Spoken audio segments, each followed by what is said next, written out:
Prabhadevi railway स्टेशनवरील 125 वर्ष जुना प्रभादेवी पूल अखेर पाडायला सुरुवात झाली।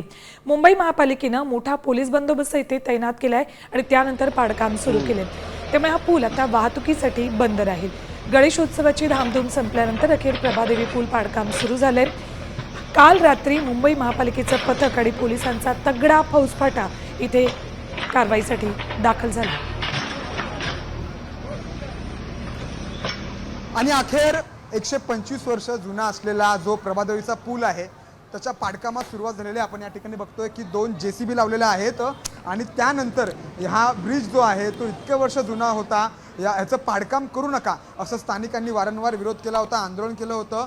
आमचं पुनर्वसन झाल्याशिवाय या पाडकामात सुरुवात करू नका, या ब्रिजला हात लावू नका असे इकडचे रहिवासी म्हणाले होते। तरी देखील या पाडकामात जे आहे ते सुरुवात झालेली आहे। आपल्यासोबत काही स्थानिक रहिवासी जोडले गेलेले आहेत, आपण त्यांच्यासोबत बातचीत करणार आहोत। आजही विरोध आहे।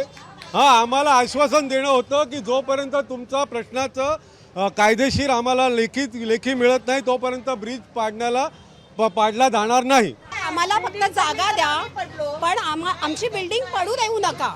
आमच्या आता बिल्डिंगची अवस्था अशी आहे ना की ते रिडेव्हलपिंगला जाणार म्हणून आमच्या घरामध्ये लाद्या उखळल्यात, सिलिंगला प्रॉब्लेम आले, माती पडते, हे सगळे प्रॉब्लेम आहेत। उद्या बिल्डिंग पडली तर काय होणार आमचं? आम्ही कुठे जाणार? मग हे लोक असंच काहीतरी करतील, पाडतील, एखादा भाग कोसळला की आम्ही गेलो ना अगदी ट्रान्झिट कॅम्पमध्ये, मग आम्ही तिथे रखडलो 15 वर्ष परत। हे काय चाललंय सरकारचं? कॅमेरामॅन अनुप सह, मी सूरज मसूरकर, साम टीव्ही, मुंबई। आता isakal.com आहे देशातील नंबर 1 ची मराठी न्यूज वेबसाईट। प्रत्येक अपडेटसाठी isakal.com ला नक्की भेट द्या।